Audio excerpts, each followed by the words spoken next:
Hi, podcast friends. Would you like to help all the answers become very, very deeply, profoundly popular? You can do two very simple things for us today to make us incredibly fancy in the eyes of the world. Would you go to where you listen to us and just click on 5 stars? Give us a 5-star review. And you're going to make us very, very popular. Apparently, people who can support our podcast by giving us ads and such can't do so or won't do so until they see that we have like 50 bazillion 5-star reviews. So go to your local place that you're listening to our podcast and give us 5 stars. You don't even have to write words with your brain and hands. You just click the 5 stars. How easy is that? Also, check out patreon.com and search All the Answers podcast. And there you can donate funds in small chunks that then will make you famous on the podcast. We have 3 different tiers of support. You can either get a shout out on the podcast regularly. You can come on the podcast. You can ask a question where you won't have to be on the podcast, but your question gets answered on live air on the podcast, or various other gifts that we will give you for donating to us and helping us keep bringing you fantastic, sassy, irreverent, spiritually aware content. We love you. Patreon.com, All the Answers podcast. And please give us that 5-star review today. It'll take you 36 seconds. We love you. Hello, friends of the podcast. How are you doing? How's it going for you? I hope all is well and shiny and bright, and deeply surrendered and aligned and in flow. Just a small request and desire I have for your soul. Hey, listen, if you're interested in getting some really deep activation, spiritual healing, and alignment for yourself, getting clarity on your own spiritual path, and or clearing or healing anything you need cleared or healed from your body, being, soul, or spirit, join me for 3 days of star being and Christ-light healing, October 1, 2, and 3, in upstate Massachusetts, or you can join online. It's a 3-day retreat where we're gonna zap a ton of crap right on out of your system and align you with the light in a really powerful way. October 1, 2, and 3. For details, give me a little email and I will email you back with everything you need. KLRubin, RUBIN, @gmail.com. That's K as in kiss, L as in love, RUBIN, @gmail.com. Additionally, consider joining us for 2 weeks in Egypt, November 15th to the 26th. 2 weeks in Egypt, friends. We're going to go to the temples, we're going to go to the pyramids, we're going to go to the Sphinx, and we're going to be raising the vibrational field of the planet to lift the weight of the recent trauma that we've all been going through for the past year or two, from the planet itself, from the collective, and from our own hearts. So this will be a ton of healing, and also like rad travels on the Nile and an integration time for 2 days at a beach at the end in Egypt. Have you always wanted to go to Egypt? Well, you should go. Now's the time. Email me, klrubin @gmail.com. That's K as in kiss, L as in love, RUBIN @gmail.com. And for now, enjoy the cast of Pod.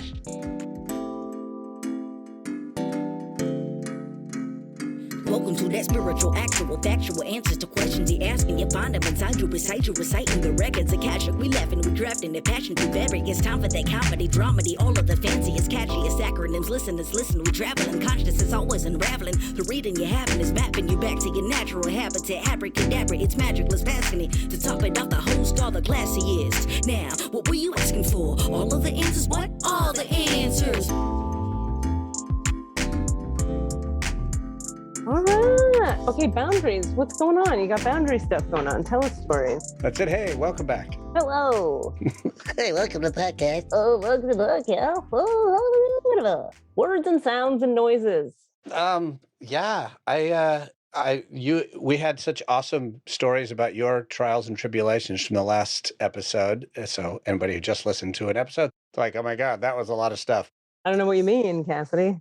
So I had my own much less storified versions of a weekend. Okay. last weekend. Yes. So I went away with. Wait a minute. What? Wait a minute.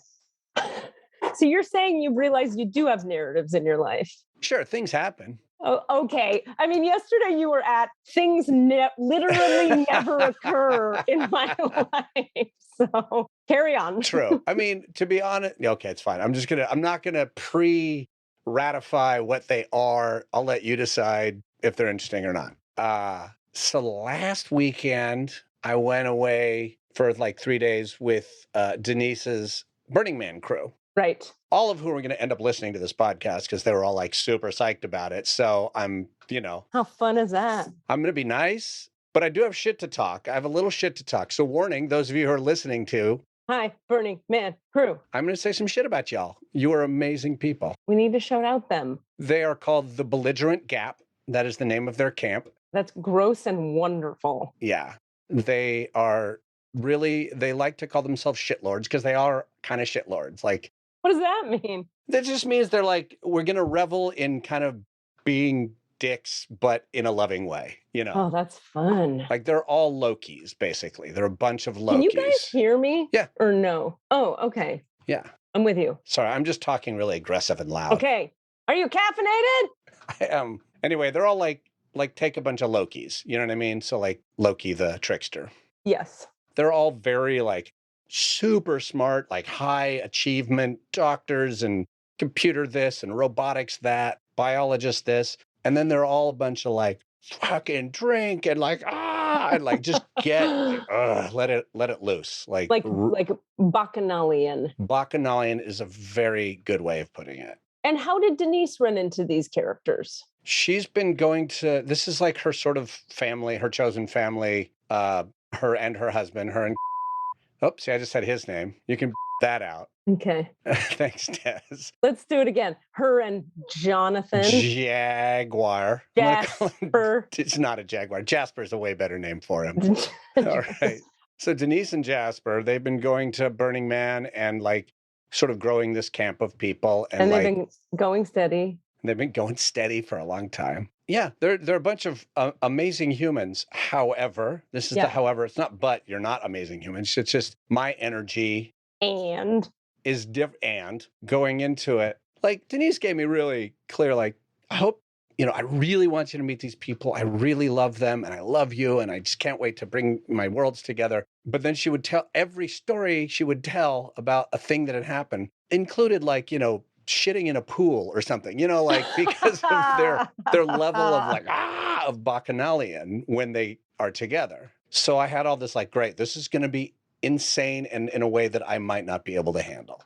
Okay. So I was kind of a little like going in. Can I just, yeah, real quick, just a small interjection. I'm noticing as you say all that I think my poo fascination and my love of the lower self comedy elements comes from the fact that I'm not doing a lot of actual shitting in pools. Yeah, you know what? I'm going to be honest. Nobody has ever shit in a pool in any of their stories. That was like a combination of 7 different things. It's a metaphor, but I'm saying to carry the metaphor forward, because my life is so fucking clean now. I like eat well and sort of sleep with one person at a time and like care about people's feelings and like have a drink a week. It's like, and I'm doing high level energy work all fucking day. I'm like, you best believe I'm gonna tell some dick jokes and talk about shit. Yesterday on a message to a friend, I talked about the metaphor I used was like, wow, sounds like your husband, it feels like somebody just took a shit in his hand, like a hot shit in his hand. Steamer, and I was like, little hand steamer. You got to get that lower self-expression somewhere. Anyway, there you are, nervous about maybe. Yeah, that being just overwhelming because I am triggered by specifically very drunk people. Like I love tipsy people, super fun. Once it crosses over into that like glazed eye space, I get real triggered. I get really nervous. I feel like I have to take care of somebody. I'm going to have to run interference. I'm going to have to support something, or I'm not going to trust what's coming at me. And I realize that's my shit. But regardless, it was coming up. In a pool. That's my shit in a pool. Really, there was just a hot tub, and luckily no one shit in the hot tub. Because would have been we would have not gotten our Airbnb deposit back. So messy. Not even close. No, this is the thing. End of the weekend, you look into that space, clean as a whistle. Like these people know how to party hard and then recover. Wow. But I do not party hard. And Okay. so I spent a good amount of time like going in and going out and going in and then being in judgment. Oh, big time judgment. Like I'm judging you as a person for needing that drink. Like I got into that space of like, Okay, wait, real quick. I'm Yeah. sorry. Do you have alcohol stuff in your history, like with your family? Is there alcoholism? there's some. It's not like there's no like raging abuse alcoholism in my experience. There's some history behind some things. There's some more like back history, and specifically like it may just come from my birth trauma. My mom was hit by was in a car hit by a drunk driver, and that's why I was born 7 weeks premature. What? Yeah, How have we never discussed this? I think we have, but maybe we haven't. Never one Okay. time. Okay, I stand What corrected. are you do you understand? Talking to an energy healer, I now have 70 theories immediately that explain your entire personality, your whole. I'm like, oh, what? Yeah. Wait. So I have like more. pre-existing walls up around Oh yeah. out of control alcohol. That's why I was sober as a college student, because I Okay, was so- afraid to lose control. I get it. So what happened? What's the story? Tell us a tiny bit more of the story with your The mom. simple story of the birth. My parents I think they were going to a concert or something with their friends, and I think they were in the back seat, and my mom was mostly all the way pregnant with me, but still 7 weeks or so to go. And they got hit by a drunk driver, hospital, everybody's craziness. And then she goes into labor that night. Oh my God. They're in a place in the city, I think, in San Francisco, and there was no NICU. There was no, Yeah. and so I don't know, ICU for birth. And then, so they transferred her over to Oakland Kaiser, which is just up the street from where I currently live. So like I was born half a mile from where I live right now. That's funny. And then I was born the next morning on Friday the 13th. Wow. There are so many layers of amazing here. Okay. And then I survived that. And which you did? You're not dead now? No, I did. Was your mom okay? Like what happened to her? Yeah, I mean, I don't think they got any like broken bones or anything from it. They just got real badly banged up. I don't think there was any head trauma or anything. It's just that the trauma of the event kicked in the let's get this guy out of here because this body is traumatized.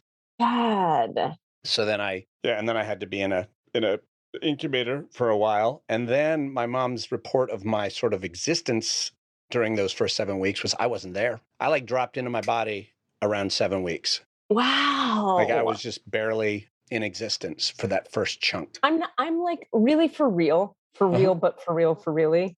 I have an explanation for everything I know about you now. I love this. I can immediately connect. I mean, I'll articulate it later if you want me to. I got theories. I'm so excited about this information. Great. Well, we can jump to that because the rest of my story about the weekend is just that I experienced a lot of going into judgment. Yeah.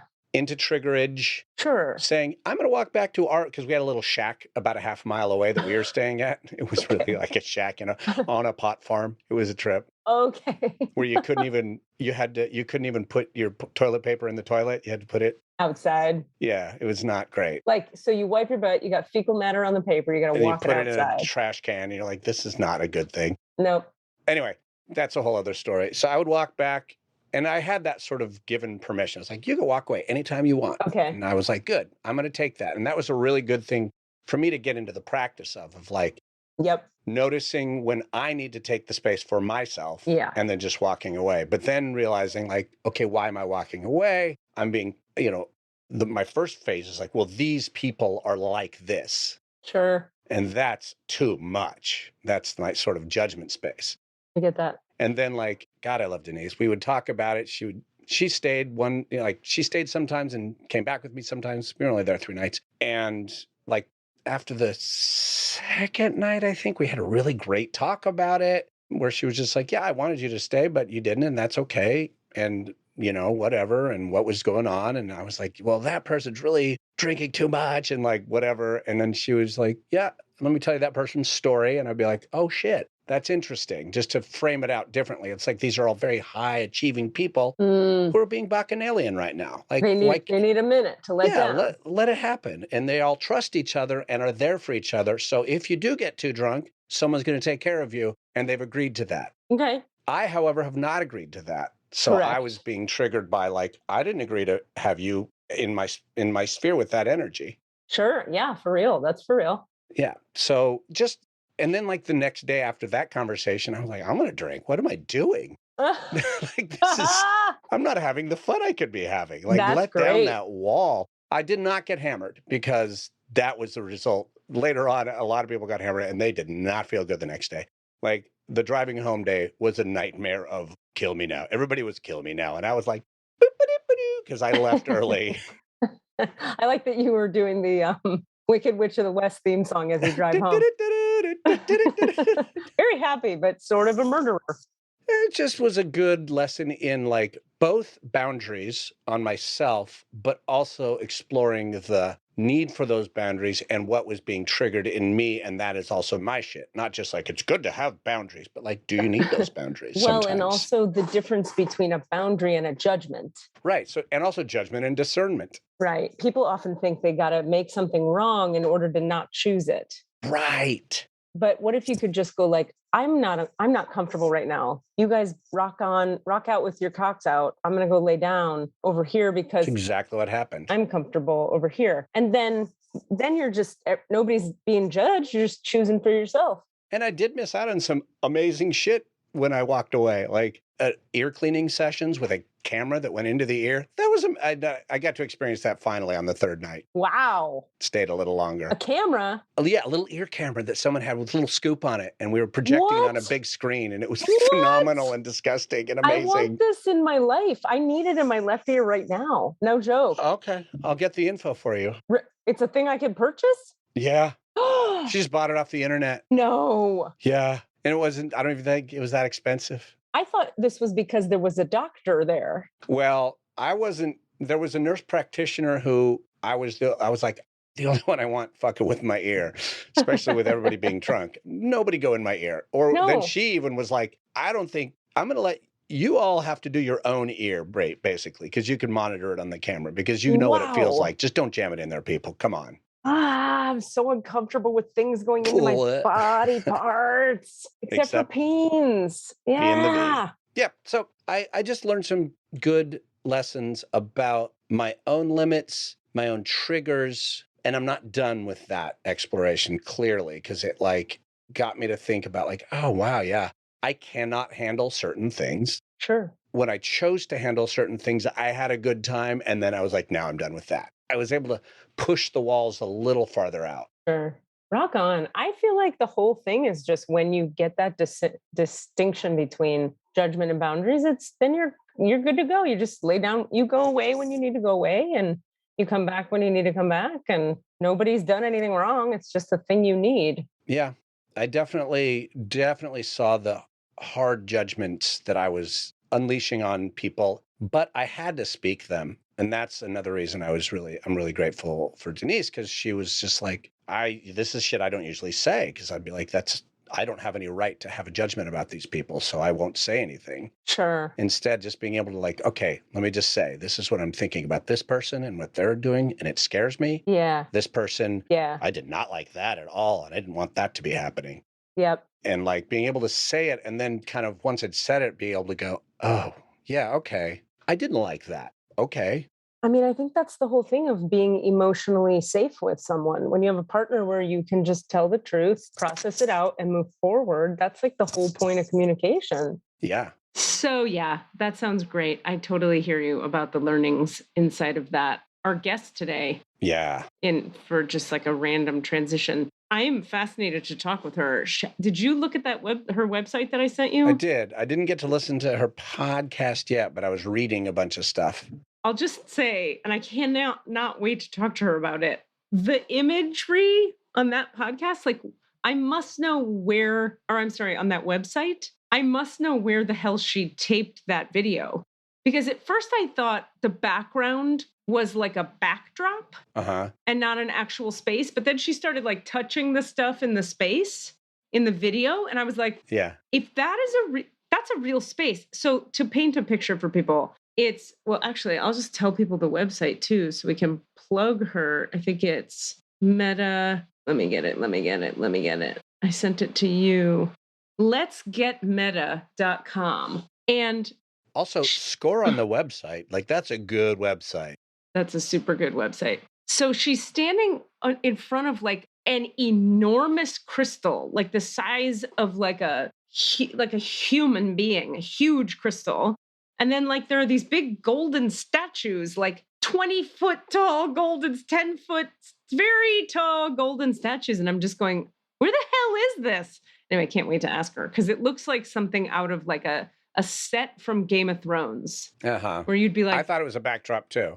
Yeah, mind blowing. Anyway, and she's super meta and into all things spiritual. And if you look at her, even her like podcast episode titles, I'm like, oh yeah, she's doing what we're doing, only her style. Like we're totes simpatico in terms of like, what kind of information is getting disseminated here to the populace. So I'm excited to hear what her deal is. Yeah, and how I'm also in love with this thing where we get to ask people how they got on their like path of awakening and spiritual stuff. I love hearing people's stories. You know what I mean? Because it's either like, oh, I was 6 and I saw dead people, or there was a car accident that initiated it. There's always something that like wacky shit goes on and people get initiated onto a path, you know? Yeah, mine was just, I had a good friend who was a goofball and she wanted to talk about this stuff on a podcast. So I started listening to it a lot. And then I was like, oh, something's going on. Yeah, that's a pretty wacky, fun story. It's tangentially before she hops on and fully unrelated. Are you finding it as interesting as I am, like watching theater stuff come back to life, sort of like post-mid-COVID, whatever? Like, I think what I'm getting at is I'm finding it interesting to look at the different ways different companies are doing and not doing stuff. Mm-hmm. Like some stuff is live, but you have to have a vaccine proof to walk in. And some stuff is like sit far apart. And some people are still shooting things on camera. And isn't it fascinating at all? Yeah, it's very hybridized. And like, I know like one major company in the Bay, SF Playhouse, which is a very mid-sized company, they opened a couple months ago and have been able to like keep some really clear protocols in place, and it's been working, and they've been streaming the whole time. They started by shooting like things like a movie. Yeah. And then streaming that, and then they started doing live performance, and they're still doing that. Whereas another company, a very large company like Berkeley Rep, with all the money, and they can like do their HVAC and delayed their opening because they're like, you know what? No, it's too much. It's too much. And so they kicked the opening of their season back another month. Other companies started a season and then canceled. So I know a lot of them are kicking the can down the road, which is kind of how my heart is right now. I'm like, I don't know if I'm ready. Yeah, I hear you. Like I keep auditioning for things, not getting it, and then being kind of relieved. Oh, I hear you. Yeah. Yeah, that's so interesting.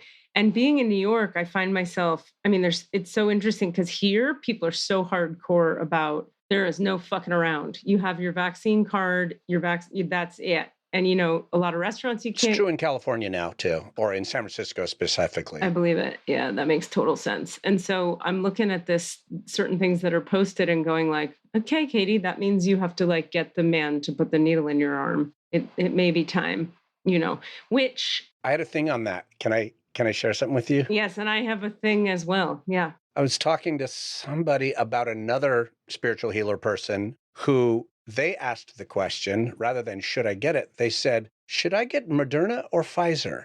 Oh, I asked that one too. And that's when they got a super clear answer. Yeah, I've been asking that a ton. Oh, okay. I get Johnson & Johnson, but yeah. Interesting. Yeah. That's interesting. Well, it's the RNA, mRNA, whatever. Look, here's the bottom line. For whatever reason, the last 2 weeks, and like on my trip here and then getting here, I've been like booked solid healing sessions.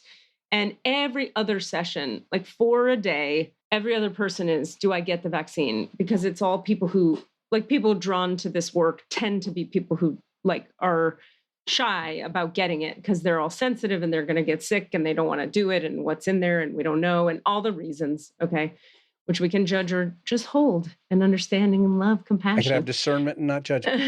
And so what I find fascinating is in the records, 9 out of 10 are, yeah, get it, you're fine, just get it. That's what I get from the records. They're like, it's fine, you can get it. I had one where it was like, do not get it, do not get it. And then when we pursued it further, it was because that person like emotionally was really just not ready. Personally, she was going to it was going to fuck with her psyche too much. But everyone else, they're like, you can handle it, take the thing. And when I asked for myself, it's like, yep, take the thing. And I'm like, wow. And so then, of course, I went to, well, which one should I take? And then it was like Johnson & Johnson. And well, that may be because you have like some other DNA, like star being DNA, that was like, it won't even work on you because it's going to do something with your RNA. It's going to be like, what am I doing in here? She's another type of being. This machine doesn't take oil in it. She needs a different kind of. And to be fair, I just want people listening to know, I'm masking left and right. I've been tested again recently. So I'm like taking care of shit and being responsible, but I'm not. I still haven't had the stick in the arm. Get the J&J, my baby. I can't wait for you to get it. I want you to have it. Yeah. It's my love. It's just my love speaking. No, I know. I'm just, at this point, my only thing personally is like, I've got to do it on a day where I can take 3 days off in case I get sick. And it's hard. And like, I knew I couldn't do it before I moved, but I'm fucking here. I have a couch. I have a TV. I can lay down. And it's really just financial at this point. Like, let me just set myself. I just paid my rent. I'm like, okay, now I can take, So yeah, all of that. And in fully unrelated news, but kind of related, I just want to tell the human beings of the world, holy shit, Beacon, New York is the coolest fucking town in the world. I am in heaven here. I'm in heaven. I did a hike up a mountain. We have a little mountain called Mount Beacon. And my new buddy and I, this lady I made friends with, we hiked up and Squeeze led the way. And it was really steep and fucking stunning. And everything's green. And I live a block from this like dock on the water. And the river is stunning. And the people are friendly. I've had like 2 dinner parties. I probably already talked about that yesterday with my neighbors. And just like, it's real good. It's kind of like got the small towniness of what I was experiencing in Memphis, but like so much dynamism and creativity and like all the shops and all the theater and all the open mic nights and live music in the street. And like people also in Beacon are much more like out and doing stuff. And like you wear the mask inside, you don't wear it outside, everybody's chilling. Whereas like Manhattan is more like, we're Nazis and we're terrified because understandably they all had such a terrible experience and they should, it needs to be a little more rigid there. Yeah. And it's also more clustered and tight. Has to do with sort of transmission rates. Yeah. Which is also interesting because I was, a friend of mine sent a picture from Grand Central the other day and he said, my new buddy across the hall, and he said, this is Grand Central Station at 4 p.m. No human beings in it. And I think it was in part because that hurricane was maybe going to hit here. But that was like a day before that. So we both were kind of like, is this fully COVID? What is this? But then I was talking to some other people and they were like, yeah, we keep going in the city and there's no people there, which is just like so surreal to think of New York that way still, Yeah. We should shoot a lot of zombie movies right now because they can shoot the scenes on the streets being deserted. Like, quick, get all that footage. That's a great idea. Or like all kinds of like skating videos. That's true. Like you could like roller skate and bike down the streets and stuff. Is our friend here? Yeah. Okay. Let's let her in. Hey, Ren. Hey. Are you with us? How's it going? Can you guys hear me? We can hear you. We'd love to see you, but if we can't, that's okay too. No, you can see me in just a second. I'm just trying to figure out my hearing. Tell us the truth. You don't have a shirt on, and that's why your camera's off. I think it would make the interview very interesting if I didn't. I think it would just be distracting, but also entertaining. If we're all really vulnerable, then we're going to have a better interview. Yeah, if we're open-hearted and open-boobed, it's fine. Everyone take your shirt off. We don't want her to feel self-conscious. As long as you're hearing me well, I just will not use a microphone. You'd think having my own podcast, I would have figured all this stuff out, but still not. Hey. Whoa, hey. Very dark where I am. I'm so sorry. All good. How's it going? Good. Oh my God. Katie, do we have the same haircut? No, definitely not. But I understand why you're asking. Okay. I could only, yeah. Okay. That'd be awesome. Because you have the shavy, right? I do. But I thought you did for a second. I was like, what? I know. I feel you. The shavy, do you find it like she's got like one side of her head shaved? Do you find it to be like airy and light and your head can breathe? Yeah, especially in hot climates. So I spend half the year or more in Costa Rica, and it is very necessary. In fact, I run into people here frequently who I live with, like who live in this community. When I have my hair down, like I have my hair down like this, who are like, I didn't know you had long hair. Because I have it all up on the top of my head all the time. It's too hot. Yeah, too for hot. real. So what's up in Costa Rica? What are you doing down there? Living my best life. Yeah. Is there any other answer to that question? No, I mean, found a really amazing community. Ocean is 30 seconds that way, and hike, swim, meditate every morning before like 8 a.m. So it's just, And that's just how I want to live. Where's the other half? Boone, North Carolina. Okay, sure. All right. What's that near? I know, right? Is it near a city or is it just a tiny little town? No, it's a tiny little town, and I freaking love it. It is, so it's where Appalachia State University is. It's in the Blue Ridge Mountains. It's really beautiful. So I find my like heavenly mountain up there, and I find my heavenly ocean here. And I find I really enjoy the balance and the different things that those have to offer. And that's where my spiritual community is. You asked me about the Big Rock and the Angels. That's literally on Heavenly Mountain in Boone, North Carolina. Okay, wait. We were just talking about this before you came on. Tell me what you guys were talking about, because it's hard to come into a conversation not having any idea what you guys were talking about. Well, we'll be honest. We kind of like to keep that a secret because it almost inevitably comes up. Like, oh, that's what they were talking about. No, it's because what we talk about usually organically comes up with the guest again. So it's magic. So that's why we don't tell you. Okay. But what I was saying before you came on was that I can't believe the backdrop of your let's get meta get you dot. My little intro video. Hold on a minute. You're saying to me that backdrop with the golden statues and the most enormous crystal I've ever seen is in North Carolina? Heck yeah, it is in Boone. What is that? It is the Maha crystal. It is probably the largest crystal, certainly the largest deity in the crystal that is probably in the United States. No, for sure. I mean, what is the location? Heavenly Mountain, Boone, North Carolina, in our crystal chapel there. It's called the Crystal Chapel. It's a chapel. Okay, very cool. It looks like a set from Game of Thrones to me. Awesome. Cool. Yeah. It is so not as bloody and violent as Game of Thrones is. In fact, we don't do violence there. It's like a lot of angels and a lot of crystals. Like literally, you saw what the chapel is about. It's about angels and it's about crystals, and that's like it. I mean, there's lots more, God and everything, but yeah. Where are you all right now? I'm so sorry, because I know that you're expecting to interview me, but where have you been my whole life? Because I have so many questions for you. But yeah, so wait, where are you guys right now? I'm in Oakland, California. I'm in upstate New York, Beacon, New York. Katie just moved there like 5 days ago. A week ago. Yep. What? Yeah. Wow. And if you listen to the previous episode to this one that we are recording right now, which hasn't come out yet as of the moment we're recording this one, but that'll come out this next weekend, you can hear all about Katie's stories, trials, and tribulations of getting there. I can't wait. I can't wait to hear those, because I'm actually like really enjoying your guys' podcast right now. Oh, thanks. Who's Desmond McNeese? Desmond is our sound engineer and producer and history man and that guy. Hey, Desmond.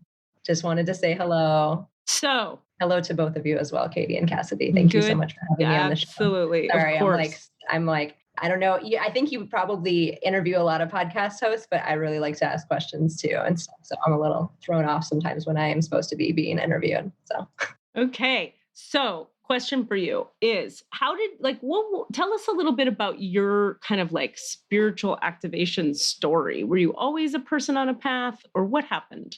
I think my soul was always meant to be on a path, and there were different awakening moments from zero until now that in like the mid to late 20s started to cascade and get more and more and more. Before that, it was few and far between, but they were very poignant. I think when you have an awakening moment, it's so funny that you asked this because I'm actually publishing an episode about awakening today. That's what the next one is about. So I have been thinking about this. It's such a great question. I would say like my earliest memory was around 5, 6. And then there were, 12, 18, huge one at 21. And then like in 2014, like around like 27, 28, I like left academia where I had been like my whole life, where I was succeeding my whole life and all of that. And then went into spirituality and like energy healing and opened my own practice and went to massage school and like learned what oracle cards and tarot cards and stones and crystals and readers and Akashic record readers and all the things. And so when that cascade happened, then it was just like more awakening moments. I mean, do you find that's pretty normal? Is that a normal thing? I feel like that's a fairly normal thing. No? Okay. Well, I mean, I don't know if I believe in the word normal anymore, so I don't know what that's fair. Word is. But what I know is that a fair. lot of people have their awakening through trauma. So you're lucky to be having it through just like... I did not have okay, that's a good point. I did not have my awakening through trauma. And a lot of people do. You're absolutely correct in my, in my perspective and my background on that. No, I found, and a lot of people in my life and in my spiritual community have found spirituality and awakening through health and needing healthcare and healing and curing of various incurable diseases and things that they could not find through Western medicine. And so a lot of people have gone in that way. Mm-hmm. That makes total sense. And so what were some of those early experiences when you were 5, when you were 12? What would tell us what happened? Sure. I sound like a broken record because I feel like I just talked about this. So I feel like that, but different medium. Let me tell you about the one when I was 21. I was studying abroad in Senegal, West Africa, and we were in a place at the very eastern side of Senegal, right near Mali. And we were on this beautiful, it's very flat out there, but we climbed this only mountain and there's a tribe up there. And they had the biggest, what they said was the largest baobab tree. Do you guys know what baobab trees are? Yep. Yeah. Yep. Largest baobab tree purportedly in Senegal. And so that was an amazing experience on its own. And then we turned to walk back down the mountain. And right before I started descending, I looked out over the horizon and my guides, and I didn't know that was it at that time, said, turn on this particular song. I had an iPod back then, and it was like a particular song from a musical that I had seen like a couple months before, like when I was leaving New York to come here. And I put that song on and it kind of helped to get me in the frequency I needed to be for whatever transmission came through. And then I had this massive, just kind of breaking down of all barriers and borders. And like, I saw the landscape and I saw the rocks and the trees and the valley and how they all connected to each other. And I saw how the dirt connected to the sky and how the sky connected to the trees and how I was connected to all of it. And it was that like overwhelming feeling of just being fully connected with everything around. I didn't even know at that moment to call it a spiritual experience. I really didn't. I didn't have that language until years later. And I knew it was special. I knew I didn't want the feeling to end, and I knew it was going to end. And I was just crying and listening to this song while walking down this mountain.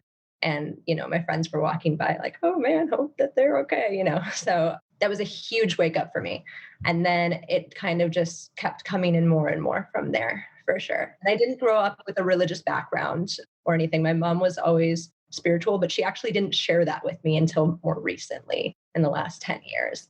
So I didn't have much influence in that sense. And except for 3 fairly traumatic years in Catholic school, because that was the best school in our town at the time, until I begged to be put into public school. So. Gotcha. And do you mind if I ask how old you are now? You don't have to answer. No, it's okay. I just turned 35. I'm an open book. I have the same birthday as Harry Potter, July 31st.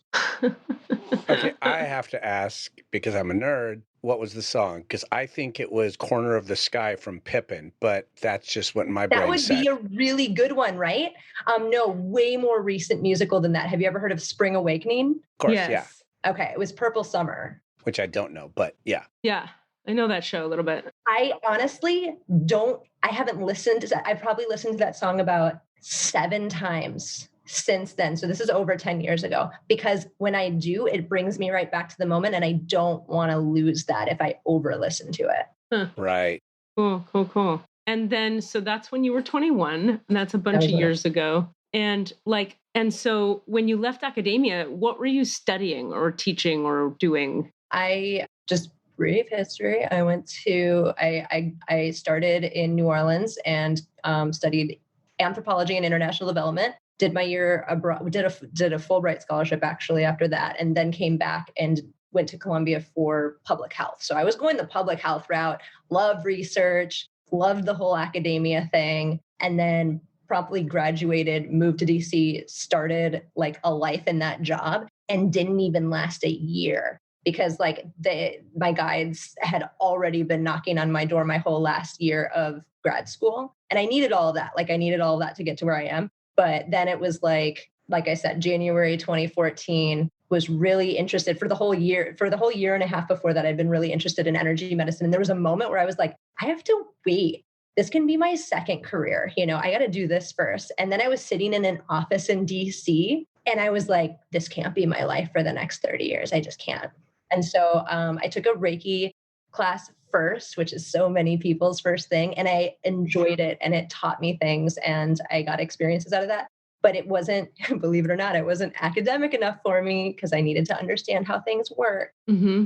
So I found Healing Touch. And so I went through the whole Healing Touch program. It was a pretty robust program with a year-long mentorship, apprenticeship, mentorship, all of it. And went to massage school at the same time and then opened up a practice in DC. Oh, got it. Okay. So massage is the business. No. Massage was the appetizer. I understood the energetic body so well. So here's another spiritual moment. Yeah. When I took Healing Touch, that was a 2-day course for level 1 somewhere in Maryland. I felt like I was remembering how to do it. Yeah, I get that. I had the same experience in healing school. I'm sure you did. I'm sure when you started learning Akashic records, or you probably, do you have other modalities? You probably do. 3 different 4-year-long healing schools. So 12 years of training. Yeah. For all of them, did you feel like you were remembering it or just one or what? I'll get into that when you're done telling it's a lot to say about that. It's a great question. Sorry, I'm just so interested in you guys too. Yeah, really it's great. Happy to talk. So I felt like I was remembering Healing Touch. And so a whole bunch of past knowledge and everything started coming in then, right? And I didn't necessarily, this was my baby, I was jumping into the deep end, but I was still a novice in remembering all of this stuff, right? So I did that. I went to massage school because I understood the energetic body so much. I didn't understand the physical body as much because you don't learn that in public health. That's not what you're not learning about the body. So there was a good program in Washington, DC, and I was able to do both simultaneously. So I quit my day job and fully went into this. And then I have a question about that. Yeah. I'm interested in that physical body, spiritual body thing.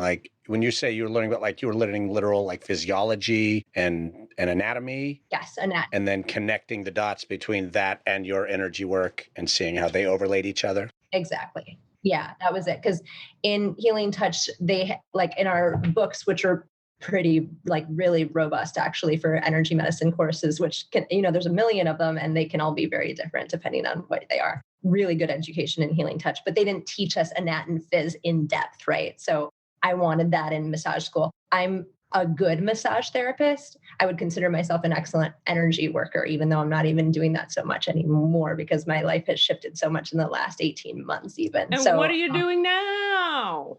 A lot of content creation, awakening content. That's what it's about. I could only be one-on-one unless I was teaching Healing Touch, which I do teach Healing Touch level 1. But I was seeing clients one-on-one, which I love and I still do occasionally. But you reach more people in other ways. And my guidance lately has been that the vibration that can come through can reach more people and is more important almost than helping people with their individual needs. And there are so many wonderful people that can help people with their individual needs right now that my life has kind of shifted towards content creation, focusing more on the podcast and more on several other projects, mostly with my spiritual community right now. And I am loving it. I'm in I love everything that I'm doing right now. I truly do. I wouldn't say it. And it just feels yeah, let's go. This is it. So Whatever you're on, can I have some of it? absolutely. I'm sure you already have it. It's like angels.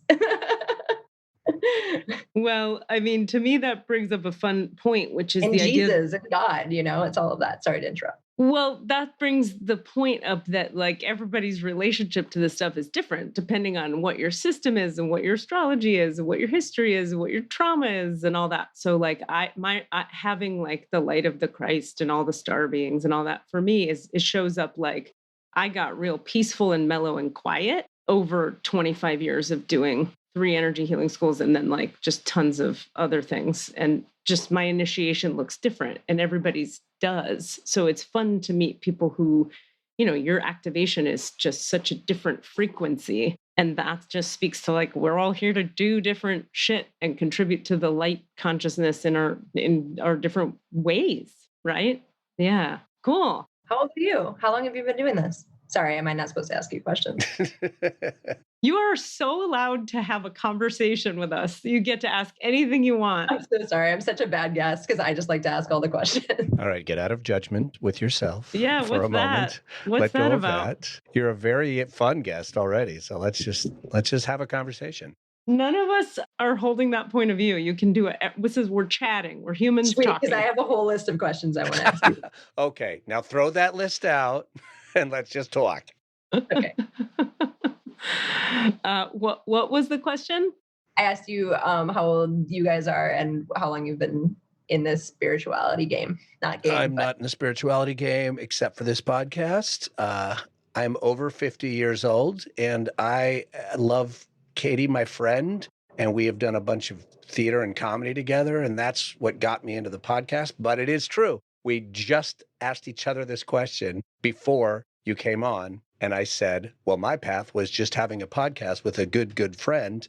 And then that was my spiritual connective awakening, which is pretty chill. Like, yeah, I talk about this shit. It's cool. That's my answer. Yeah, so Cassidy and I know each other through doing comedy together, a lot of theater jobs and improv comedy.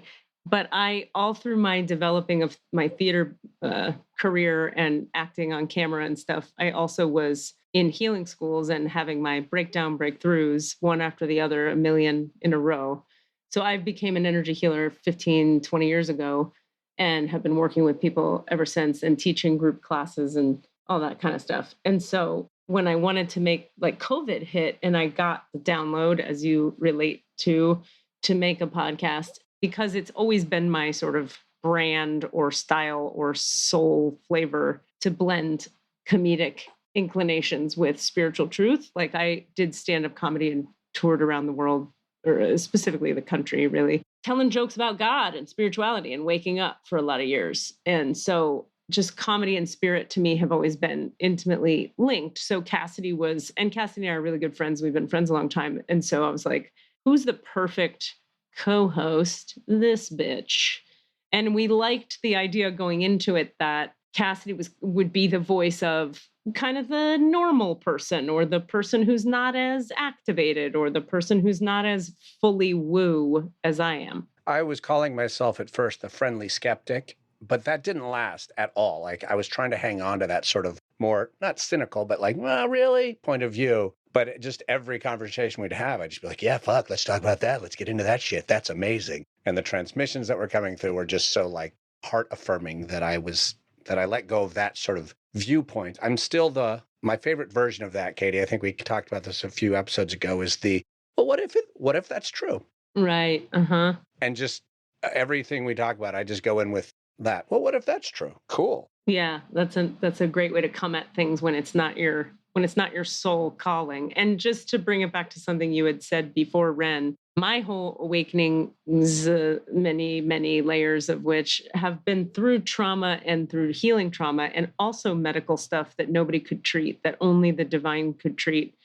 And then once all that was cleared and healed, then it was just like kind of tightening the knobs, and here we are. That's awesome. My heart is like going like this right now for like 8,000 different reasons. If I can just like roll on for a second. Name one. Yes. You guys I'll tell you a few. You guys have just like literally said phrases that like are in the consciousness of like my life right now too. And we already kind of hit on that when you said like asking about my awakening story, and you guys were just talking about your awakening story, and I'm literally pressing publish in a couple hours on my like episode that I don't even remember, like, are you awakening or something like that, right?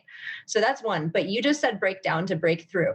So every full and new moon, I do a thing for my online community, and full moon was on Sunday. Guess what I called it? Breakdown, breakthrough. Well, that's a pretty common phrase in the spiritual. Maybe it is, but why now, right? Like, why right now? Like, I've never called it that before, though. Like, I have a different, you know what I mean? I have a different flavor, a different vibration for everyone based on what's coming through. So we're on some of the same wavelengths. You know what I mean? Like, it didn't have to be that I called it that on Sunday. Of course. I'd also say that I absolutely love, like when I say, like, I think before I literally said, where have you been my whole life? And I mean, all of you. And what I mean by that is I am not funny, but I think that spirituality, I've always wanted to be, I want to be the one that can mix spirituality and humor. And I don't think that's in my blueprint for this lifetime. I tried it and it actually went really well. And then like, that was it. Like, and that you're doing that. Like I literally, when I was like, I went through like a 2.5 year, like they were giving me downloads and jokes about everything because there is so much material on this. It's never ending, completely never ending. As I'm what sure do you have, 4 shows, Katie? 3, 4?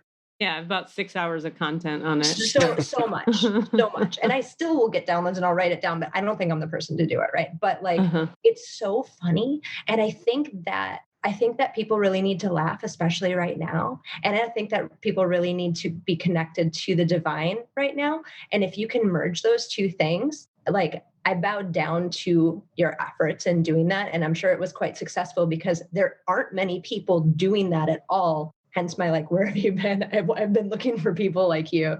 When I got your email, I was like, yes, absolutely. I just want to be friends. Spiritual humor. There you have it. I think that's it. Like, I really do. I think it's a big it, and we need more. Rock and roll. Everywhere. Totes, for sure. And so I have a question. On your podcast, tell me the name of the website again of the podcast. Let's getmeta.com. So for the podcast, you have a guest every time, or you mix it up, or what's the format for people? Great question. The first 3 seasons, I'm on season 6. And as you know, like seasons in podcasts are kind of arbitrary unless you're doing like a murder mystery kind of like, thing, which I'm not. My first 3 seasons, I did have a different guest every episode. That was the format for sure. And I loved it because I already knew a lot of people in these different things. So numerologists, astrologers, animal spirit talkers, awesome people. And I love that. My 4th season was all about my spiritual teacher, and through the lens of 50 different people and their stories with their miracles through the healing angels that he works with. So them sharing their stories, their healing stories that they would call miracles, right? Yeah. That was the entire 4th season. Who's your spiritual teacher? John Douglas. And we can talk about that in a second. Just some white guy? He is some white guy from Australia. Yeah. He's some white guy from Australia. And how did you know, Katie? She's like, it's the whitest white guy name in the history. John Douglas. It's John Douglas. Yeah. My spiritual teacher, Frank Smith. Yeah, exactly. Season 5 started when COVID started, like right when all that shit was going down. And it was half guests because I was like, oh, I should go back to guests. And it was half only me for the first time. I'd never done solo episodes before. And so much was coming through that the guidance was to go solo for a while. It was never meant to be like forever. But then season 6 started and it's all just me right now. Gotcha. And I'm going to do that until they tell me to have guests on again, I love it. I love it. So it's been a mix. It's been a really great mix. 2 more questions for you. One is, I'd like to ask you some questions about your guides. And then the other thing is, for the last half hour of each episode, we're trying to get our episodes down from 2 to 1.5 hours. So we only have a half an hour left. I understand. We usually like to open the Akashic records of the guest. Sure. So is that something you'd be interested in? I'm definitely interested in it. My only request is that I'm sure that I know, because I've listened to your episodes, that you say a prayer beforehand. I wonder if you might allow me to do a short request before you do that as well, just to like a prayer request, if I can make a little prayer as well. Of course. Okay, cool. That's my only ask, for sure. Yeah, like a prayer, like to open or whatever, like your. We literally, I just call it a request. So it's just like, it'll take me like 10 seconds. Yeah, I have no problem at all with that. So when did you? I love that. Absolutely. So when did you start hearing your guides, and what do you think initiated that for you? Honestly, I think I've been hearing them the whole time and I didn't realize it. That makes sense. I'd say people closest to me, growing up, my parents, close friends have, in different ways, every once in a while, somebody will say something about having like a pretty strong internal compass. And I thought that was just me, but it's not. So they, I think I've been hearing them for a long time. And then when I started getting into healing touch and going down that whole journey, and I learned other modalities as well, right? Spiritual response therapy, doing this angelic healing work now, it just got louder and louder, and I became able to discern it more and more. And what's really great is about the refinement and the discernment, because a lot of folks start, and this isn't a knock to anybody, but a lot of folks start and they're like, I'm talking to Jesus, and they're not talking to Jesus. There's a lot of entities that might like to fake that they are Jesus, right? Yeah. And I get really serious about that, because you need to know who you're talking to. Exactly. And learn discernment. And that's a huge, it's a huge path. It's a huge part of the path of the spiritual journey, is learning refinement and discernment, especially with who you're communicating with.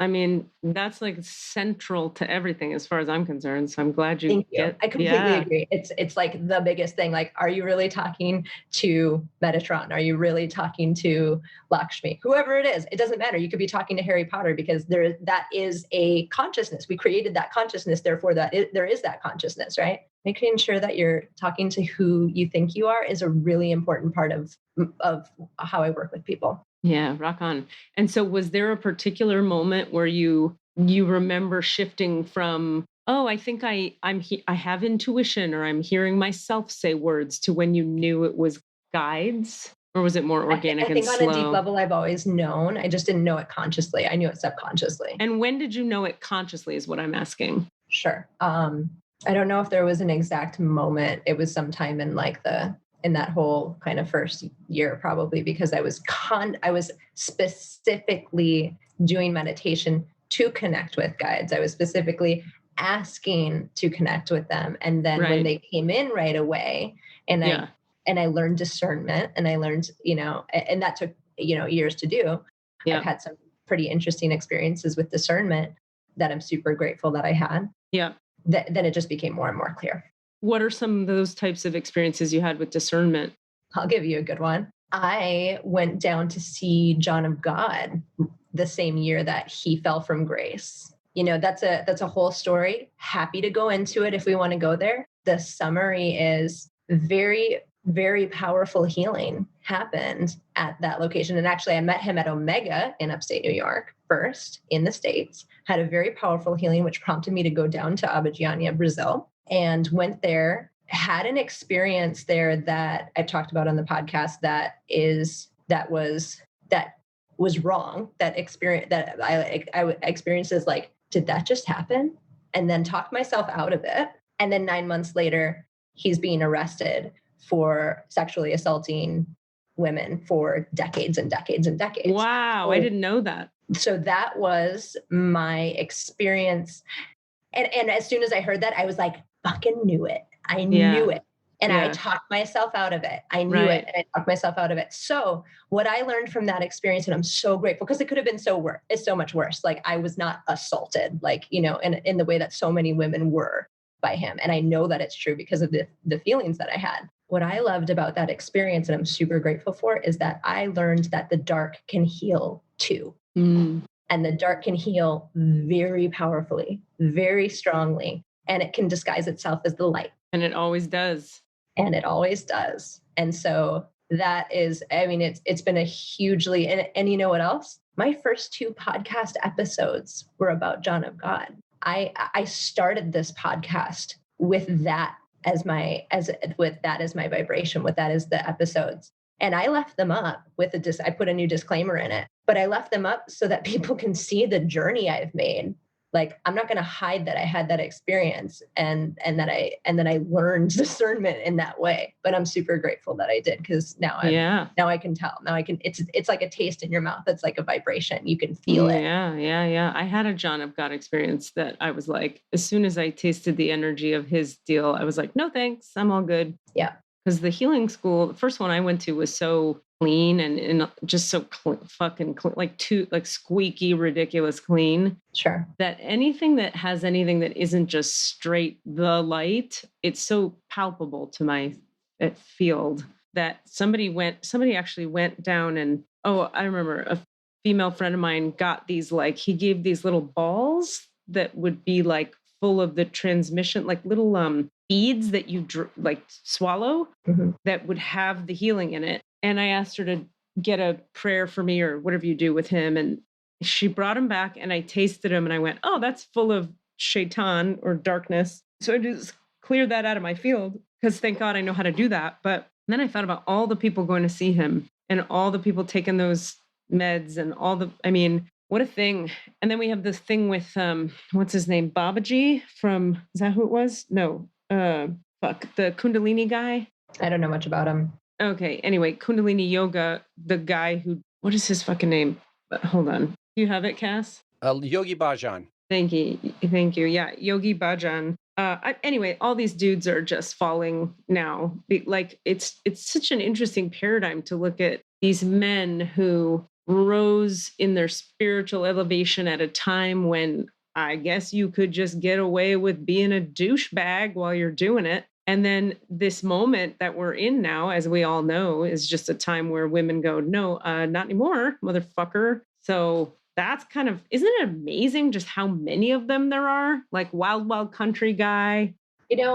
What's that guy's name? I'm curious. I think about this, and I've done an episode about the misuse of spiritual power after I found out about John of God as like direct like response to my first 2 episodes. I don't necessarily think that I can't speak for everyone. I'm sure some people start out dark and they stay dark and they hide it with the light, right? But I think that in some of these cases, they just get compromised. They start out in the light, they get too much power, their ego takes over, and then the dark slips in. It sneaks in. No, that's very, very common. And like several of the spiritual teachers I followed, I had to leave them because I watched the whole trajectory of it start and then change and then die. And it's like, nope, bye. But so many people can't perceive that, aren't aware of it. And then they just follow forever. And then they make themselves wrong. And then they're being gaslit the whole time. And if you get it. So yeah, we don't have too much time left. How about we hop in the records? Are you up for it? Absolutely. Okay, what's your full legal name, Renata? Renata Hana Maniaci. Got it. All right, do you want to start with your prayer? I'd love to. Thank you. It'll just take a moment. Sure.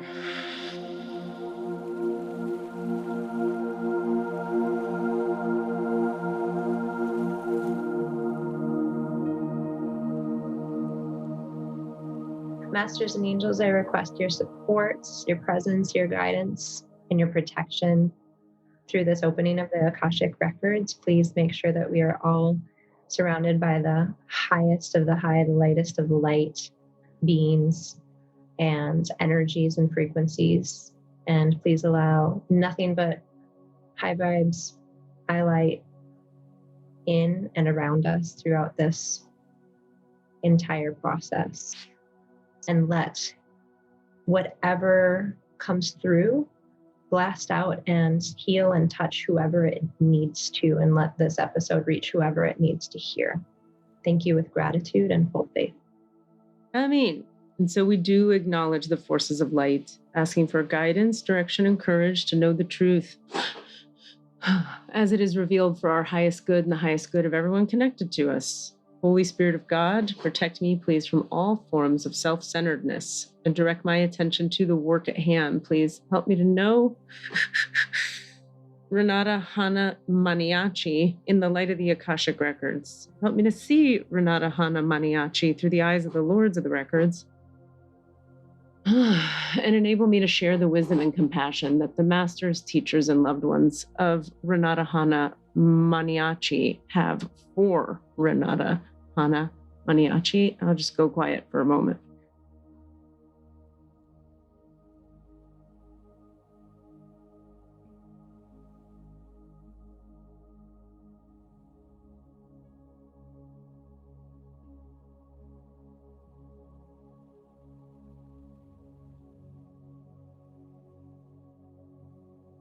Hmm. Hmm.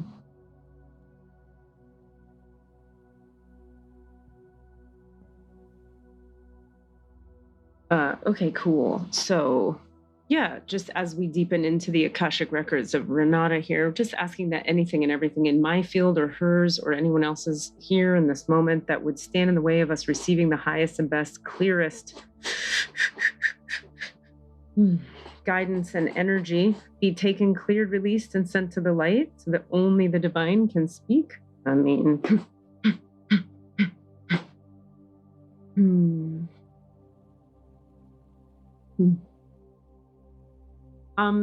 well, sometimes I get in the records, Renata, and like there's immediate information, and then other times there's not. And so I could share with you what I'm sitting with, or we could start with a question if you'd like to ask one.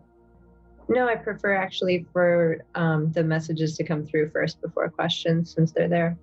Well, sometimes they're there and sometimes they're not. So right now there's this.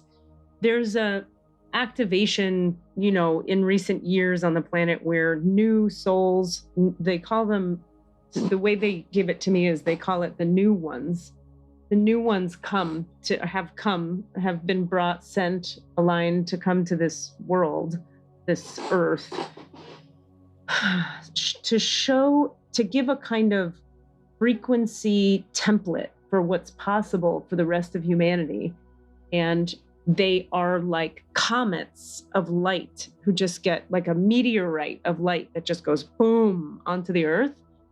And they're just like, well, you're sitting in the presence of one of the new ones. And that doesn't mean you don't have the wisdom and the active. There's nothing diminutive about new. It means you came that there's a way that your essence, your soul, your spirit came straight from source and showed up here like, let's get busy. Let's get to fucking work. Here we go. What's on the docket? Oh, cool. I'm waking up. Cool. I'm up. Now what? Okay, now what? And there's a real kind of like potency and power and clarity and light to that is a real possibility game changer for, this collective that sure needs people like you. Yeah. So, I know you know this already, but we'll just say it because it's here. They just say, just a reminder, beloved, which you already know, but the people who need you are outside your spiritual community. Yes, be with your spiritual community, of course. And remember, you're here setting a brand new template for the entire fucking world, that the people who've been caught on the karmic wheel, and even the ones who have healed their or transcended their need to be on the karmic wheel anymore, they even need the template of you.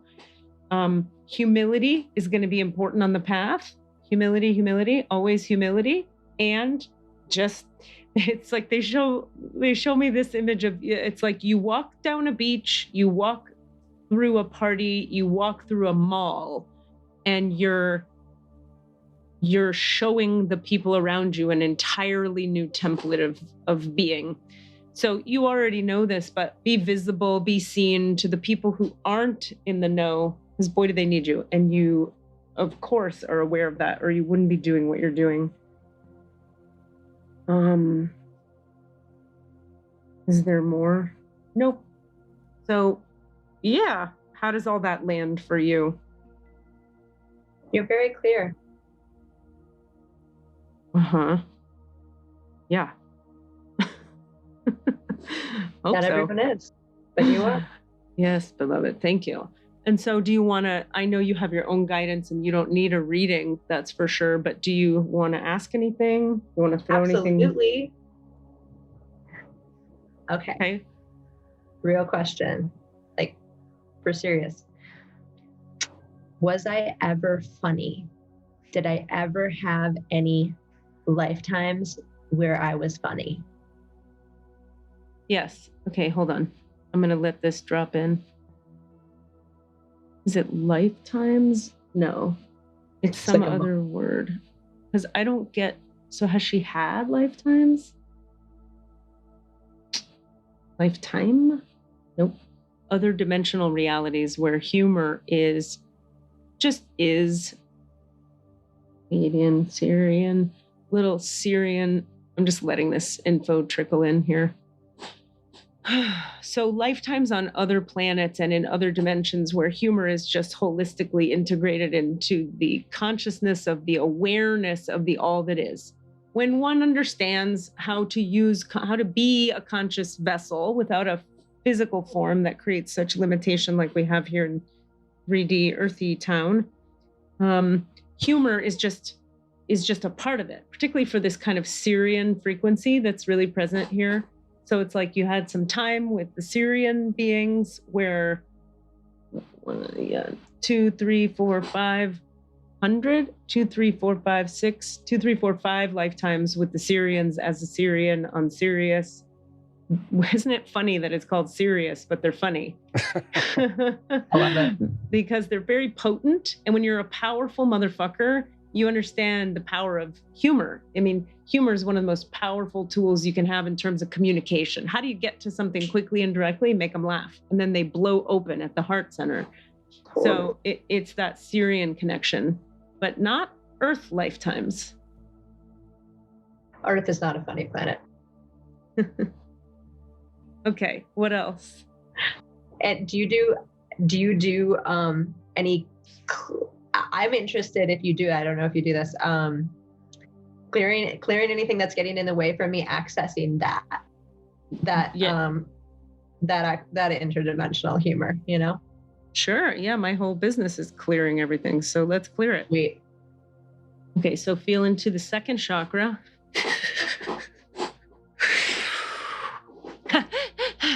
Feel, breathe, receive, Syrian activation into the womb space. She can be deep, beloved, and also biting, strong, clear. Remember that which is most funny is that which is most straightforward, straight shooting, laser-like, and true. When you tell people the truth as a woman on Earth, they laugh. Ha ha ha ha, she's being so direct. How can that be? Because they don't understand yet. Okay, breathe again into the third chakra a little bit, and also the connection between 2 and 3, if you could. And between 3 and 4. Yeah, and into the heart. Ha!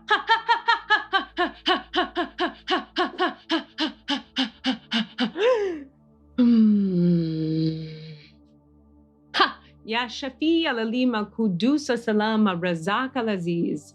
Ha ha ha! Ya Shafi. Ha! Ya kudus, ya salam, ya razak, ya aziz. Ha! Ha! Ya shakur. Allahu Akbar, Allahu Akbar, Ashhadu an la ilaha illallah. Ashhadu anna Muhammad abduhu wa rasulullah. Something else to understand about humor is that you have to give up the need to resist other people's judgments. You have to become willing to be judged. You also have to be willing to be wrong, not right. Get into the joy and the pleasure. It's like sexy and delicious and tasty to be fucked up and weird and wrong and dark. You gotta own that lower self. Right? That's how the humor happens. When you try to be right and not offend anyone and make sure you say everything correct and be really spiritual, the humor dies. So be wrong, and that's how you be funny. And understand, humor is also built on judgment. So part of your humor challenge comes from you don't really do a lot of judgment. And judgment is the foundation of humor. Okay, so you got to go like, well, this is dumb and this is good. And that's judgment. And that's how you do humor. That's why comedians are so miserable usually until they wake up a little bit and do some healing work, is because they're so good at judgment that they can just zing, zing, zing, zing through their judgments. And everybody's laughing because human beings are walking around judging each other all day long, all day long, all day long. But they don't believe they get to feel it or express it or have the judgment, which we did talk about right before you came on. Cassidy was dealing with some judgment stuff coming up for himself and talking about how when he owned it with his girlfriend, you know, the intimacy that got created by owning the judgments he was sitting with. So that's your key, is like, let it be wrong, let it be dirty, let it be bad. And then you'll be funnier. And the Syrians, boy, are they fucking direct, right? They're the most direct of all of them. Maybe the Mintakans, except the Mintakans are so much less wordy and words. They're just like space and wind, but like a wind that'll blow you apart in an instant. Does that make some sense? Totally. I love it. Okay. What else? As a fellow comedian, I'll just add to that just because it's maybe I'm being guided, but Bring it in. it's the dual consciousness of stop trying. Like, the trying to be funny is what makes one not funny, but you also have to be aware of how humor occurs, but you have to also let go of the need to be funny simultaneously. But I think it goes to what Katie was saying, allowing things to come instead of making them happen. I mean, Spiritual humorous boot camp. I'm all in. Katie, have you ever taught a spiritual humor-based writing class? If only I knew what you were referring to. No, honey, I've been doing it for 20 years. Yeah, but the writing humor stuff, are you doing it on a spiritual bent, or are you just doing writing comedy? You mean in class? Yeah, like classes. Well, teaching so right. To me, there's no way to talk about comedy without getting into something ontological. Great. And I love it. ontology, of course, referring to what it is to be or to exist. Being, the study of the nature of being. To me, it's like you can't talk about timing and rhythm and how anything about comedy without, well, what is it to be? And how do you be present with an audience? And how do you feel timing? So it's all interconnected. Right now, I have 2 writing classes running, and I got 2 comedians in each, and we're just all up in the teaching them joke structure and talking about rhythm, and then you get into ontology, and there's God. I'm aroused right now. I'm not kidding. Like, that Yeah. is awesome. Yeah. Thanks. Nice. What else, Renata? Anything else you want to throw through? Kind of on the same thread, because this is the thread that I'm following right now, and I feel like I have like the very best teachers right here, so why not? When did I become so serious, and why? And I say that as it might have to do with one of my, I think, few Earth lifetimes.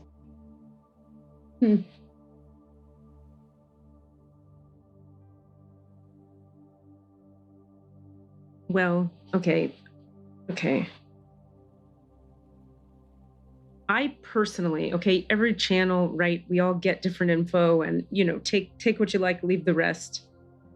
I just don't get you had any. I don't think you had past lives. I think if you look at what's her fucking name? Dolores Cannon's book. The 3 waves of the volunteers? Yeah. Anyway,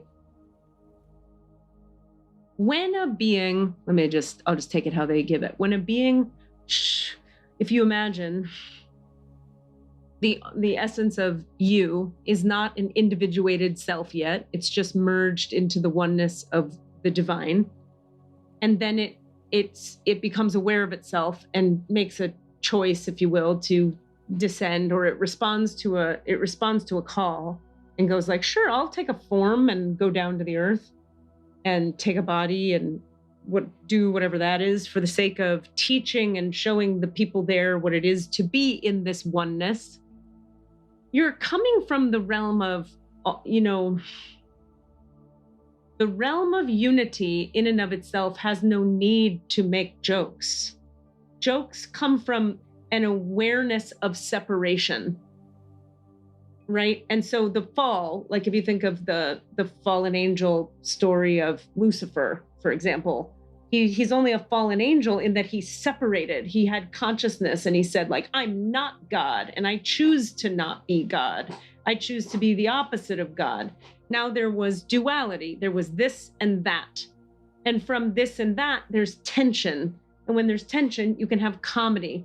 But when you're merged into the great oneness of the love of the light of God itself, it's just being. It's just being.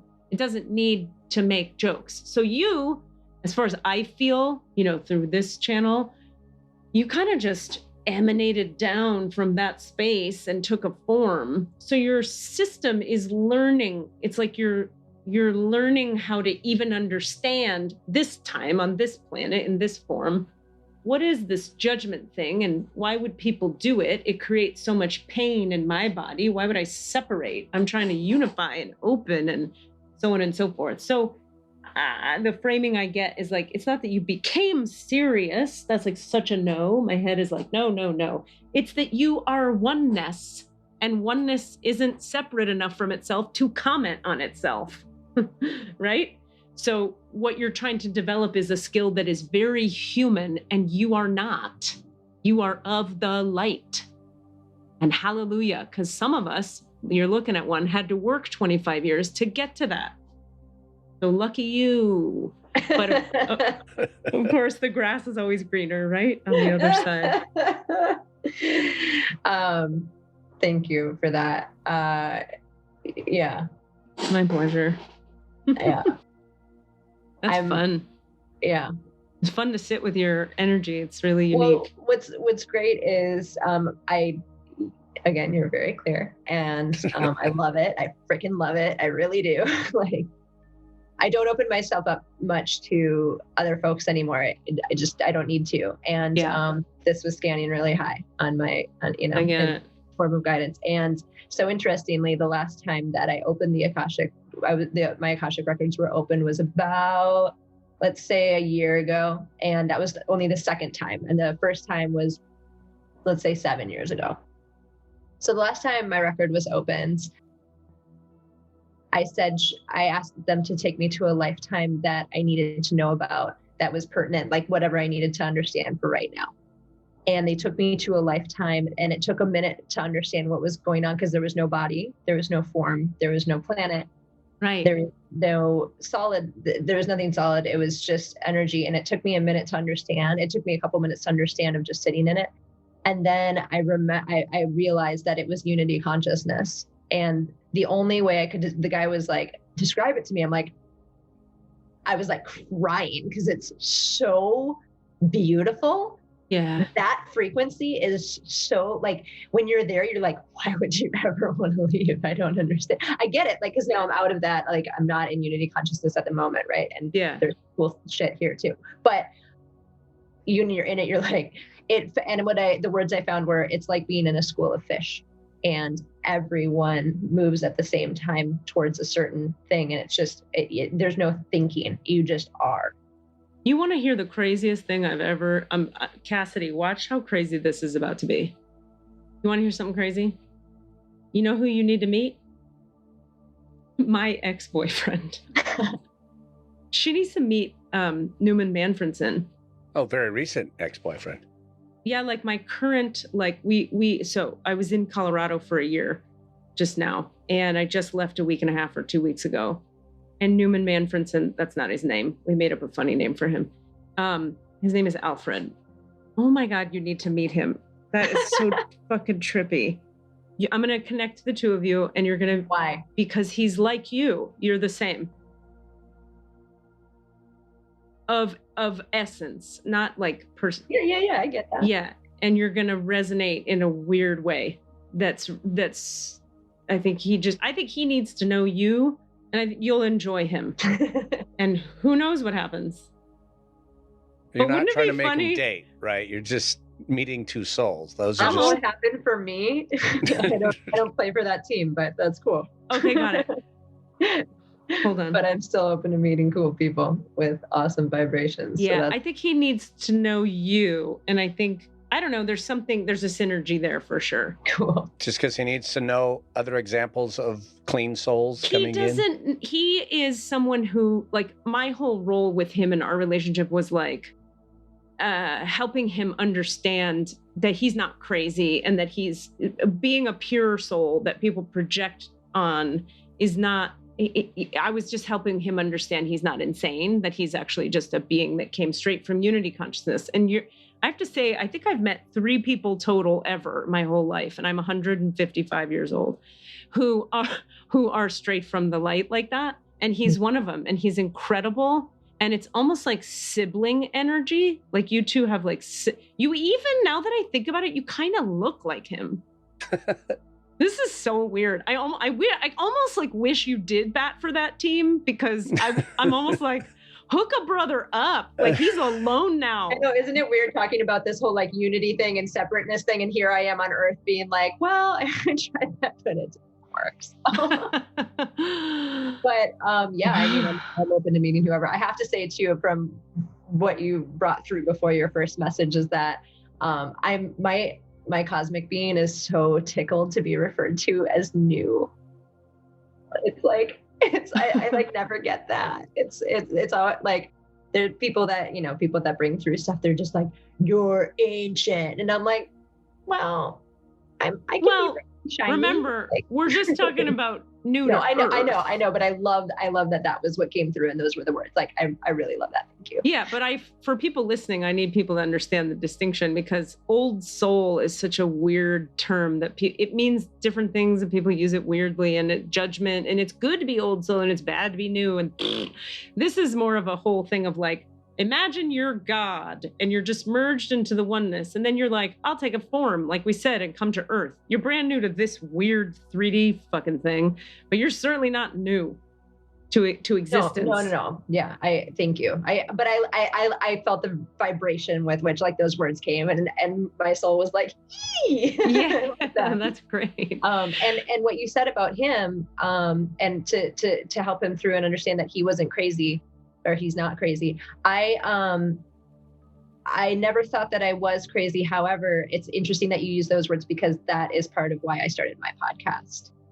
So I started Let's Get Metaphysical so that the people who are having similar experiences me could hear them if they were in rural Alabama or didn't have any kind of community or had no idea if what they were feeling was a real thing, so that they could hear it and be like, oh, okay, I'm not crazy. This is a real thing. And I can't tell you how many emails I've gotten saying, that's me, and thank you. And not that I'm looking for that. That's not what it, I'm not looking for that. I would just want them to hear it so that they know that they're not alone on this planet, which is it can be such a difficult planet. It's a very dense planet. And it's, up until recently, it was very 50-50. If we don't have to talk about that, but like it's not an easy place to be. There are places in the universe, there are many places in the universe, planets and existences and dimensions, like we were talking about in consciousnesses, that are so much easier to be in as a soul, as a vibration. This is one of the harder ones. This is one of the hard ones. Just because of time, I'm going to go ahead and close your records real quick so I don't walk around as you all night. Although that would be a lovely experience. I want to thank the masters, teachers, and loved ones for their love and compassion. I want to thank the lords of the records for their point of view, and the Holy Spirit of light for all knowledge and healing. I ask that you return Renata Hannah Maniaci's energy to herself now. As you return her to her complete human wholeness now. The divine portal and the Akashic records of Renata Hannah Maniaci are now closed. Amen. The divine portal and the Akashic records of Renata Hannah Maniaci are now closed. Amen. The divine portal and the Akashic records of Renata Hannah Maniaci are now closed. Amen. Amen. Amen.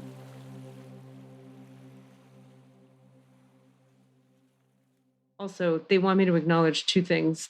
Whenever I'm closing the records, there's always like a little last nugget. The kind of gender neutrality, the sort of non-binary thing is, a lot of the new ones are coming in non-super identified either way, which is another embodiment and actualization of the lack of duality and polarity that they're carrying. They're like awake. They show up like ping, ping, awake. So when you're awake, you don't need to be like, I identify as the, you know what I mean? It's less about that. And so they just want to acknowledge you for that you're holding the pole for that realm. And there was a second thing. Yeah, I lost it. I'm sorry. Thank you for coming on and being with us and telling us your story. All right, this was incredible. I'm so happy to have heard from you and met you all.